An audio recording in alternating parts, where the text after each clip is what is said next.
The ocean despaired, its once prismatic coraline castles and fleet-footed schools of life gone, withered away by an aberration, a creature of malice and hatred that boiled with the fury of a raging inferno. Some legends claim it to be a Jotun, a giant of a bygone era, and yet others believe it was the devil himself, trapped in a coffin of stone, whose blood stained the very earth itself, turning the once glistening sea into a valley of ash and decay. One day, its ambered eyes fixated on a cloud, unlike any it had seen before, a tempest whose fury even rivaled his own. It crackled with light, its winds roaring in defiance, and in its midst a deity strode. For today, the devil faced his judgment day.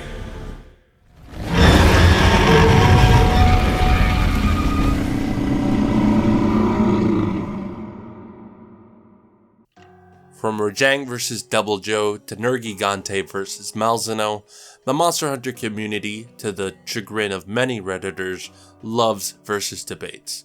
Which is why it's honestly kind of surprising that Dire Miralis is so rarely brought up in online discussions.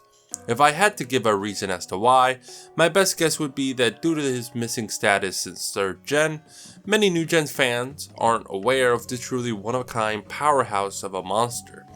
Personally, however, I think this is a huge mistake, as the Smelting Black Dragon offers up a lot of interesting fruit for thought, most prominent of which is the topic of today's video, Alatreon vs. Dire Miralis. Two unique black dragons with completely differing design philosophies, and yet both originating from the 3rd generation of Monster Hunter games. This battle is interesting not just because you can draw a lot of parallels between both monsters, but also because unlike a lot of other battles, this fight doesn't have a clear winner.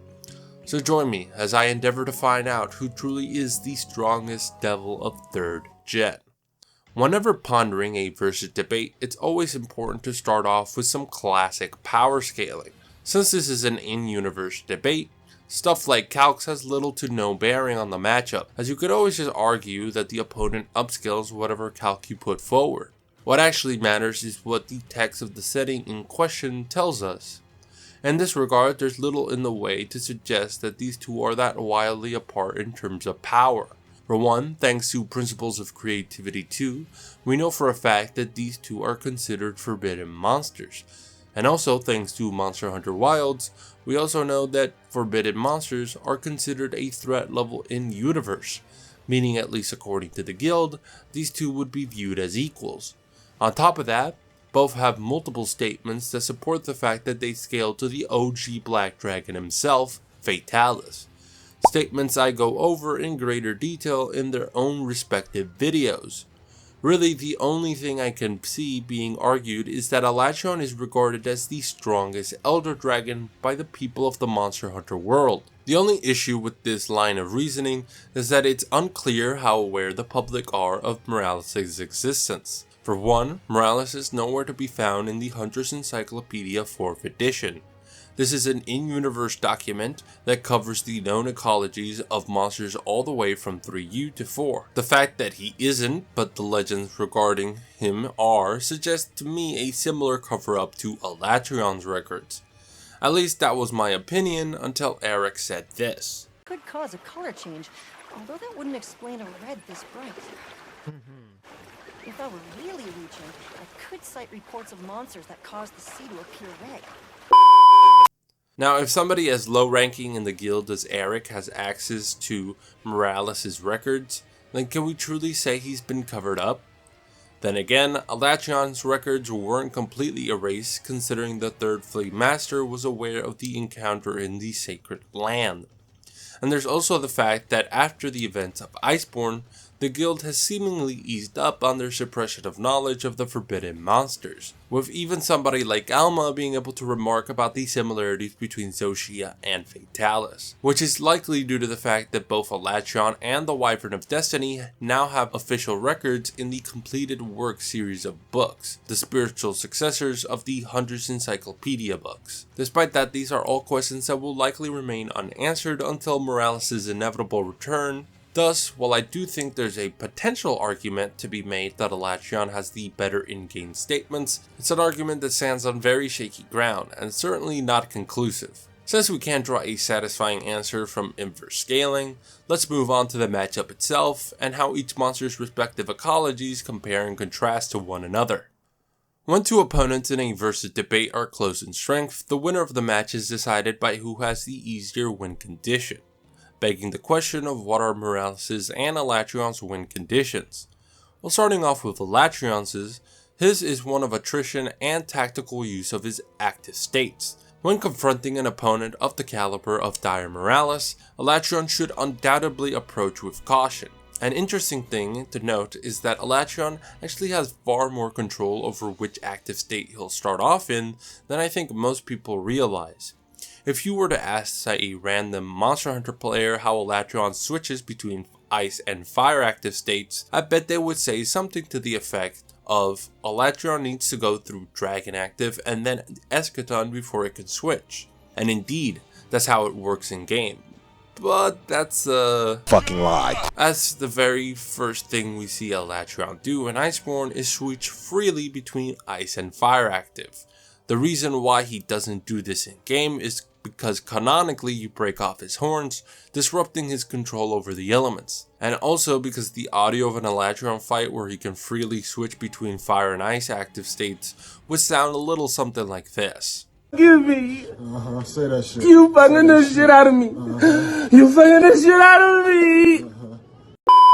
However, at the start of any given fight, Alatreon should be able to freely switch between these active states, meaning Alatreon can pick whatever form he deems more suitable to start off this encounter. I think that Alatreon would be smart to start off in his fire active state, and I also think it's the form he's most likely to start off in. This way his Eschaton doesn't run the risk of being weakened, and he possesses a very powerful tool against the Smelting Black Dragon, that tool being his explosive breath attack that can cause magma to violently erupt from the ground. What effect they would have on Dire Miralis is inconclusive, but I can't imagine anything that screws with the flow of magma in Miralis' body would be good for him. Hell, it may even cause some of his melter organs to fail if they hit directly. If that does end up being the case, then it softens him up for the Blazing Black Dragon's next form, the Ice Active state.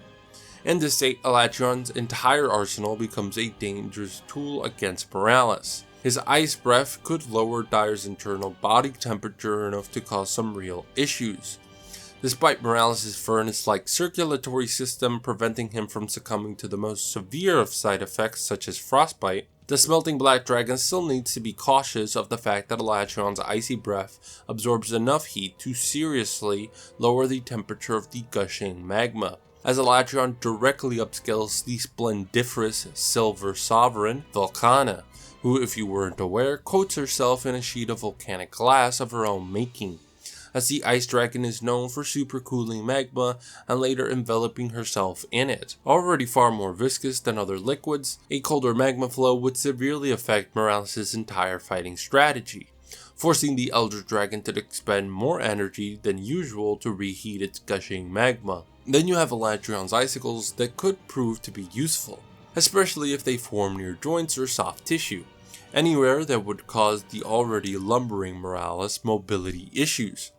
Finally, the most powerful active state is Dragon, as Alatreon pretty much gains all the benefits of his previous states without any of the downsides. This form is only reached when Alatreon hits a threshold of built-up dragon element, so it can't be freely switched into like the other states. Still, it offers up Alatreon the greatest window of potential damage in the entire fight. On top of that, he gains the ability to release bursts of dragon energy. These bursts would likely stagger Dire, but outside of getting him out of a bind, I don't see them being too useful. One element that has a complex relationship with Dire Miralis is the Thunder element. On the one hand, it's completely useless in a conventional sense, as Miralis' coat of igneous rock completely insulates him from electrical currents. On the other hand, however, the element allows him to prime icicles that may have managed to form on Miralis' epidermal layer, which in turn could break off pieces of Miralis' rocky exterior, exposing his skin once again to the dangers of electrical current. However, this is all assuming Miralis just kinda sits there and allows himself to get beaten to death. So now let's take a look at the devil fated to destroy the world's counter-attack. Dire Miralis is no pushover. At over 63 meters in length and over 1500 tons, he's over an order of magnitude more massive than his opponent. However, it's not so much Dire's disparaging weight advantage that makes him physically superior to the likes of Alatreon. After all, if the blazing black dragon can endure the ludicrously high pressures of seabeds just through sheer muscle power, compared to that, Miralis' weight should be light work. No, the reason why Miralis crushes Alatreon in this regard is because he upscales from Physicality. I mentioned this in my Miralis video, but physically speaking, due to the close genetic lineage between Physicality and Dire, he should be considered the physical superior to the OG Black Dragon. I mean, the difference between Dire and Physicality in terms of bulk is so vast that I can vividly imagine Physicality talking about Dire like a fucking chimpanzee in an episode of the Joe Rogan Experience. Would mug you every chance they got. They would rip your fucking feet off and fuck your ass. Due to this, he would upscale Physicality's feat of shaking Castle Shrey just by moving and enduring the recoil of the so-called Kalpa Flame. To put that in perspective, Alatreon's best feat would equate to being able to deadlift the largest ships humanity has been able to create so far. Which, while impressive, doesn't compare to being able to shake a castle the size of Shrade. In a straight up melee brawl, Alatreon is getting mauled, meaning Miralis needs to find a way to close the gap between himself and Alatreon, as other methods face multiple challenges, with the blazing black dragon being very resistant against the cocktail of toxic chemicals that exude from Miralis' body and being able to hold his breath for extremely long periods of time. We know all of this thanks to the fact that Alatreon's favorite vacation spots include active volcanoes and the bottom of seabeds. The gushing magma, while effective, will be limited in its usefulness, as not only is Alatreon incredibly heat resistant, but his chest has actually evolved to protect him from erupting magma. This isn't to say it'd be useless, as the rest of Alatreon's body isn't so specialized, just that its effectiveness is reduced. Still, though, his meteor shower is the best anti-air defense a creature can hope for. And these types of resistances do cut both ways, with the smelting black dragon also sporting immense heat and blast resistance. Meaning Alatreon's fiery breath will be completely inert against Miralis, and outside of a direct hit to the smelter organs, I don't see the explosive breath attacks being all that useful. On top of that, Miralis has nothing to fear from Alatreon's water element, as the compressive strength of granite is about 90 megapascals, well in excess of Alatreon's jets of water that hit with about 25 megapascals worth of force. You could argue that Alatreon should have superior elemental control compared to Namielle, thus he should be able to replicate her compressive jets of water. However, since we've never actually seen him do that, I'm not counting it as part of his arsenal. With everything we've laid out so far, who do I think wins? Well, that goes back to what I established earlier. The opponent that has the easier win condition, well, wins. In this case, the answer to that is a bit tricky. Technically, Dire has the simpler win condition of just closing the distance between himself and Alatreon. While that's undoubtedly simpler than Alatreon micromanaging his active states to wear down Miralis, that doesn't mean it's easier. Alatreon is more mobile than Miralis in every which way, which grants him the ability to dictate the distance the battle will take place. As long as Alatreon can keep his distance from Miralis, then there isn't much the giant can do. Yet, how likely is that? Can Alatreon really keep his distance from Miralis?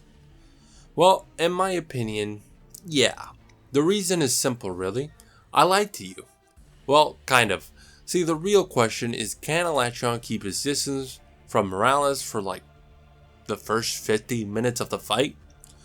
The reason for why that's the case is because the longer the battle drags on, the more it goes in favor of Alatreon. Why? Well, because the only way Dire Miralis is going to manage to close the distance between himself and the blazing black dragon is by shooting him down with the gushing magma, which should hopefully create a long enough opening. The problem with that is that Alatreon has like 50 different ways to screw with Miralis' magma flow.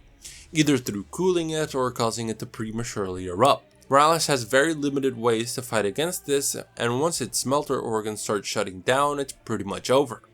Sure, he can revive them once, but that's all he gets.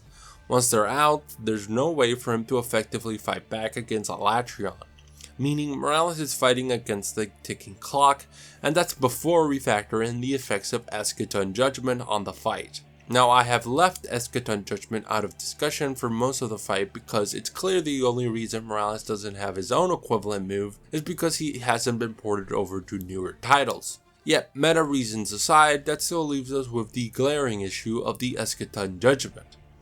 If the ticking clock wasn't bad enough, getting hit by even a single Eschaton Judgment might as well be shaving off minutes of that clock, as the Smelting Black Dragon is going to have to expend a lot of energy just to recover from the shockwave alone. Now, Miralis, as we covered before, is a tank, but even he will be pushed to his limits. I don't really see him making it past the double-digit mark when it comes to facing on Eschaton Judgments. All in all, due to the fact that the longer the fight takes, the more favorable it becomes to the Blazing Black Dragon, and the fact that Alatreon possesses so many counters / resistances against his opponent, I'm going to have to crown the symbol of destruction as the victor of today's video. And that's all I've got for today, folks. If you liked what you saw, consider leaving a like and maybe even subscribing to the channel, as this helps the channel grow and helps me bring you more videos like this. If you really like what you saw, then consider watching these videos Google says you'll like. Other than that, have a lovely rest of your day.